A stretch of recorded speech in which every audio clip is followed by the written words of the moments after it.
27 straight NCAA tournament appearances. I say 28 because of COVID, 8 Final Fours, a national championship, and Coach, not to put the pressure on you, but one on the way, the greatest tourney coach in history. How are you, Coach Izzo? Okay, I'm great, but I do agree with the 28th. That was one of my better teams in 20 with Cassius Winston and everybody, and COVID took it away from me. So, yeah, can I claim a national championship that year too, since I think we had a chance? I love that too. Let's round up, as I say, and stay positive. The tourney is today. It is like your Super Bowl week. You were no stranger to an NFL reference, and I'm sure we'll talk a little bit about that. Big one tomorrow against Bryant, and then likely another one on Sunday. Coach, you are no stranger to a 2-day turnaround. How do you win the weekend? Well, that's the motto here, is win the weekend. I kind of learned that from Mike Krzyzewski. You know, after you won your first game in the NCAA and you kept your job for a couple of weeks, then it goes back to you got to win the weekend. When you win a national championship, winning a game or two doesn't really matter. So, you know, the way we win the weekend is these 20-minute, 30-minute meetings before lunch, after lunch, before breakfast, after breakfast, before, you know, trying to get a lot into a guy's, but knowing that the attention span of 20-year-olds is sometimes less than it is for the rest of us. Well said. I'm sure you're in the middle of your day. I'm so honored that you're joining us. I kind of can't even get over it. But if we talk about this Bryant matchup, a lot's being made of the connective tissue. It's a small world, Coach. You're facing your close friend and legend Phil Martelli's son, Phil Martelli Jr. There we go. The junior of the senior. I heard you on his podcast a couple of weeks ago. I listened to that in the middle of the night. I'm sleeping less than you are. And you texted him, and lots being made of that. I feel like that's psychological warfare, Coach. I feel like you knew they could have been the matchup, and that's going on. What happens tomorrow? Is Martelli Sr. texting you 5 minutes to tip off? What are the rules of war? Well, Phil and I are good friends, Senior, because we're on some committees together. He's a dear friend. Then he went to Michigan, my rival, and he was an assistant there. So I didn't like him as much for a few years, but in all honesty, he's an incredible guy, coach, and he cares about the game. And I got to know both of his sons, Jimmy, who's at Penn State as an assistant, and I didn't know Phil Jr. as much. And I called Phil Sr. and I said, God, your son's playing for a championship. Give me his number. I want to call him and wish him luck after. And Phil said, you know, some of the mock drafts have us playing you. And I said, no way. And sure enough, it happened. So I'm hoping Phil doesn't send some of those old Michigan scouting reports of Michigan State to his own son. But knowing Phil, blood's better than water. You know how that goes. Okay, so I don't know what'll happen.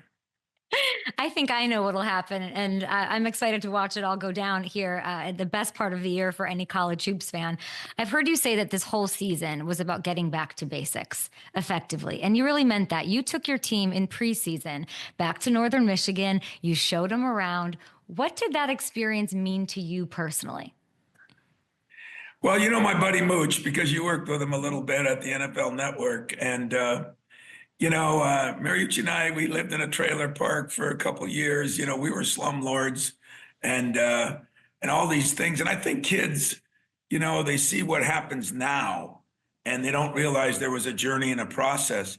So I kind of wanted to take them back where I grew up, you know, driving bad cars and living in tough places and letting them know that I'm no different than them. And just that I got a chance to live my dream and they're trying to live theirs. But I've been there, done that, and I think it made them feel a little more that I'm a little more real. You know, sometimes when you get in these jobs and you have some success, people put you on a pedestal. I don't put myself there. Mariucci doesn't let me get there, but at the same time, I think kids put you there. And we walked the trailer park. We walked some of the areas. We stayed up there for 3 days.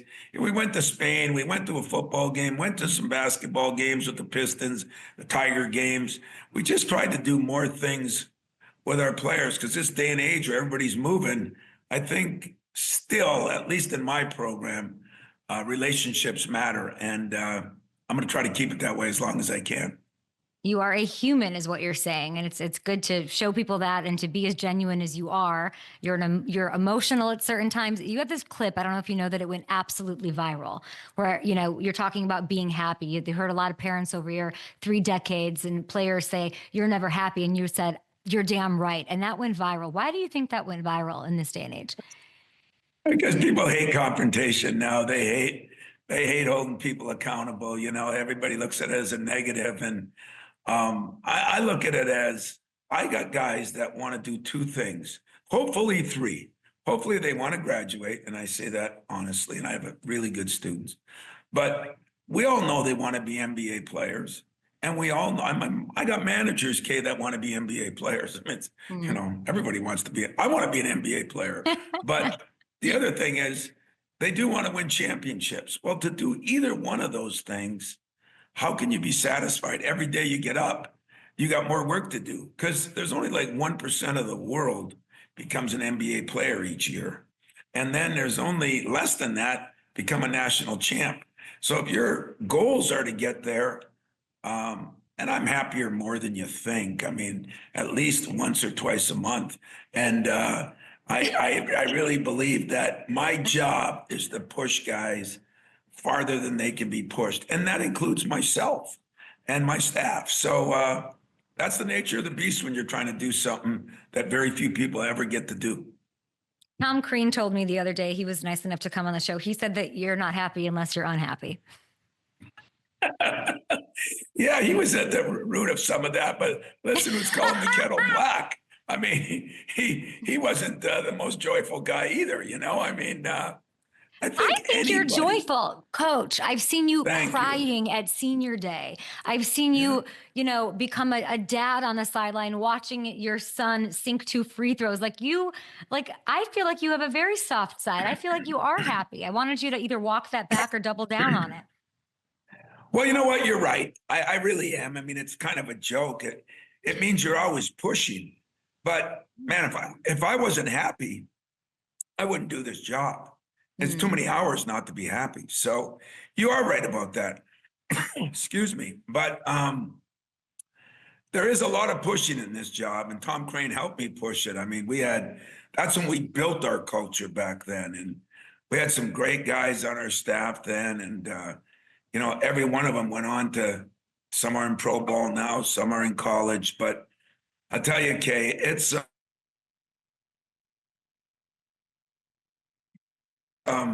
not easy. Then we started together as head coaches. Mm-hmm. And, I haven't seen many days when he's happy either. But at the same time, but at the same time, I love what he's all about. I love what he stands for. And the time to be happy is when you retire and you've accomplished something. The time for players. Don't you bring that up, Coach. I don't want to think about it. Oh, I'm not retiring. I mean, but sooner or later, I mean, they're going to die in the job or retire, one of the two, but that's down the road. But what I'm saying is, even for a players, Magic Johnson once told me something that when I looked at a couple NBA jobs and I asked him if I could coach in the NBA, he says, great players want to be coached and want to be pushed beyond belief. And he told me some stories about himself or Jordan, or, he talked about Kobe Bryant and the work he did. And you just kind of realize, people that do something extraordinary. You just said you're trying to be extraordinary in your profession. You stayed up all night. That's what you do. People that don't, they go to bed early, and don't do all their work. Confront and demand. I have that written down on like the back of notebooks from things that I've heard you say over the years. You mentioned Magic Johnson. The thing that I've always loved about Michigan State, and the thing that makes it a standout for me as a fan, is that it is truly a family. It is like 100% through and through. It is so special. The guys come back. That's so important to you. I can tell in your post-game press conferences when reporters are talking to you, grind week, the games, the events. I love that you have Magic and Draymond threatening your team. It's beautiful. I love it. Outside of the usual suspects, Mateen included, who is the most vocal alumnist who really gets the guys in line? Well, Mateen does, because he's around so much more, than Irvin and of course Draymond. But when Draymond's like E.F. Hutton, when he speaks, everybody listens because he kind of growls at you. You know, you talk about somebody that's never happy. I mean, we honored him by returning his jersey. It was when Duke played us, and they beat us by like 18. And after, he came up to my office, and I got a lecture on what I was doing wrong. We're all the same, but the family atmosphere, you know, everybody preaches it.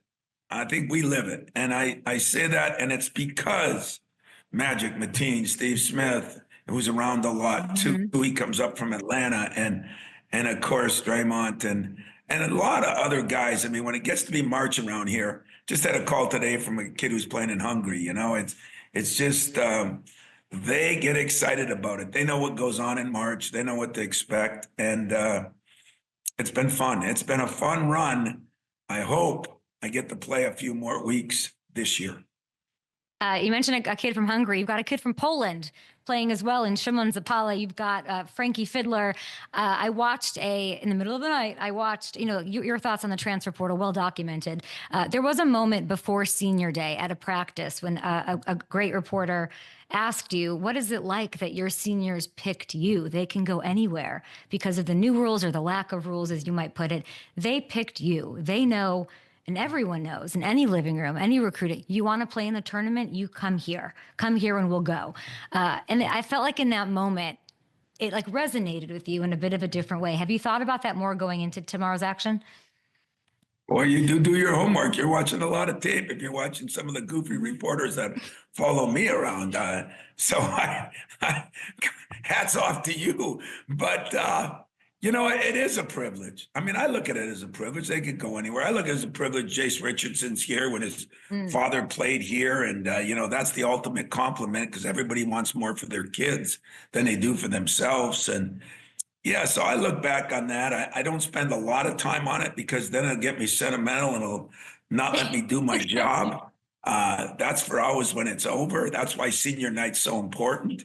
But in general, Kay, I've been blessed here. I mean, Michigan State's been good to me. I think I've been pretty good to them, but it's the players, you know, and between Judd Heathcote and myself, we had over 50 years together. You know, it's kind of like Matt Painter and Gene Katie, these programs that kind of have sustained something like that makes it easier, and it doesn't make it always better, but makes it easier to remember the guys of the past. And boy, if we ever forget the guys of the past, I think we're doing a disservice to anybody who ever played a sport at Missouri or Michigan State or any other school. Well, here we are in the present and the future, acknowledging and respecting the past. Michigan and three-point shooting, coach. Everybody wants to talk about it. I'd like to hear a little bit about your three-point defense, which isn't getting enough love. Second best in the country. You're sort of neutralizing the other team's offense and what might be happening with your offense. In this world that is three-point obsessed, how are you able to do that? And how proud are you of that? God, you're being the positive dog today. I kind of like that. You are sitting there and talking about our defense has been unbelievable. We're holding teams to 26% or so in the conference, and our 3-point shooting has been abysmal for most of the year. Thank God, the end of the conference season, and now into the Big Ten. You know, we're getting it up to 34. If we can get it up to 36 and still maintain our defense, that's where I think a good team turns into a great team. And that's what we're trying to do. I think we've got the players to do it. Jace Richardson has shot really well. Jaden Akins is a 37% career shooter. Just been down a little bit. Trey Holloman. I mean, I got enough guys that can make them. We just got to do a better job. But our defense, as everywhere, I mean, I don't care if it's baseball, hockey. You know, he who has the best goalie in defense wins in hockey. He who has the best pitching wins in baseball. You know, your defense has to be good. And here's a little known stat. When Golden State won those 3-4 championships out of 5 years, everybody talked about Steph Curry and his 3-point shooting. They were the number 1 or 2 defensive team in the league every one of those years. So defense travels, Kay. Defense is important. And it's a constant, you know. You get in some of these arenas, they're big arenas, they're football, you know, arenas, and you might not always shoot the same, but you can always defend the same. And that's kind of saved me over the years. Coach, I think you're going to win it all. I'm going to keep my positive dog vibes going. My fear is that you're going to cut down the nets. You're going to dance the pony on the ladder like you did in a commercial I saw at 3 a.m, a Werner ladder Please commercial quit 11 watching that years ago. stuff. Have you seen, when's the last time you watched that commercial? It was Coach, a long time ago. this is a 10 out of 10. This is embarrassing. You should have been on TikTok. I did that for Coaches versus Cancer and everything. I did it for the right reasons. Mariucci ripped me for that. You could have helped me out a little bit. You were probably at the network when that went on. Coach, when can I, let's just get serious. When can I produce the Izzo and Mooch podcast? You know what? You can. I mean, him and I, when we get together, he was at the Big Ten tournament in Indy. We just have a riot, you know. We might not see each other for a while, but we talk a lot, but it doesn't matter. Whatever happens, it just picks right back up. And, you know, when you've been best friends since probably fifth grade, that happens. You know, we were roommates together. We lived together. That stupid picture in high school. I don't know where you're coming up with this stuff. You must never sleep. But because of that, you know, we know each other's secrets, which is good news, bad news. But for the most part, that would be a hell of a podcast. You're going to cut the nets down, Coach. I think you're going to win. And then my fear is that you're just going to ride off to the UP, Wisconsin side. No, that ain't happening. If I can win, if I can get back to a Final Four, if I can win tomorrow night, it starts this thing. But if that ever happens, oh, that'll just re-energize me more. That'll never happen. I don't believe that you have to retire on a high note. I mean, I don't want to let it go down, but winning wouldn't do that for me at all. That would just, it'd be exhilarating, to be honest with you.